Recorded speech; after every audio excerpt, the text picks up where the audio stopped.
साथीहरू तपाईहरू पनि आफ्नो WhatsAppको साथीहरूलाई आफ्नो करेन्ट लाइभ लोकेसन सेयर गर्न चाहनुहुन्छ या पठाउन चाहनुहुन्छ भने आजको यस भिडियोमा आफ्नो WhatsAppको साथीहरूलाई आफ्नो लोकेसन कसरी सेयर गर्ने वा कसरी पठाउने सम्पूर्ण तरिका सिकाइएको छु।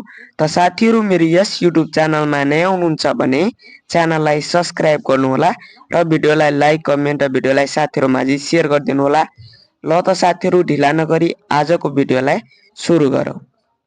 साथीहरू WhatsAppमा आफ्नो साथीहरूलाई लाइभ करेन्ट लोकेसन सेयर गर्नको लागि सबभन्दा पहिला तपाईहरूले आफ्नो मोबाइलको WhatsApp एपलाई ओपन गर्नुहोला।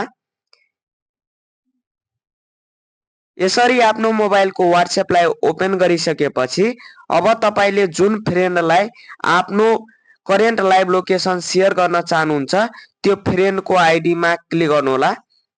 त्यो फ्रेन्डको आइडीमा क्लिक गरिसकेपछि तपाईले एउटा आइकन हेर्न सक्नुहुन्छ। आइकनमा क्लिक गर्नुहोला र त्यसपछि तपाईले लोकेसनको अप्सनमा क्लिक गर्नुहोला।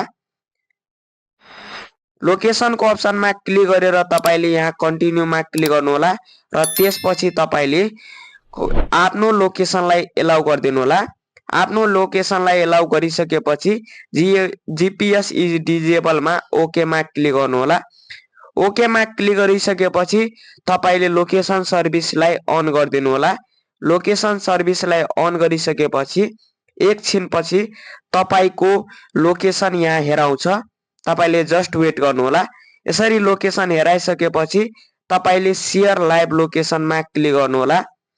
शेयर लाइभ लोकेसनमा क्लिक गरेर कन्टिन्यूमा क्लिक गर्नुहोला र त्यसपछि तपाईले यहाँ 15 मिनेट सिलेक्ट गरेर शेयरको आइकनमा क्लिक गर्नुहोला। साथीहरू शेयरको आइकनमा क्लिक गर्ने बित्तिकै तपाईको WhatsAppको फ्रेन्डमा तपाईको करेन्ट लाइभ लोकेसन सेयर भइहाल्छ। त साथीहरू तपाईले यसरी आफ्नो WhatsAppको साथीहरूलाई आफ्नो करेन्ट लाइभ लोकेसन सेयर गर्न सक्नुहुन्छ। त साथीहरू तपाईहरुलाई यो भिडियो कस्तो लाग्यो कमेन्ट सेक्सनमा कमेन्ट गरिदिनु होला। च्यानललाई सब्स्क्राइब गर्न नभुल्नु होला। हस् धन्यवाद। मिलौँ अग्लो भिडियोमा। जय नेपाल।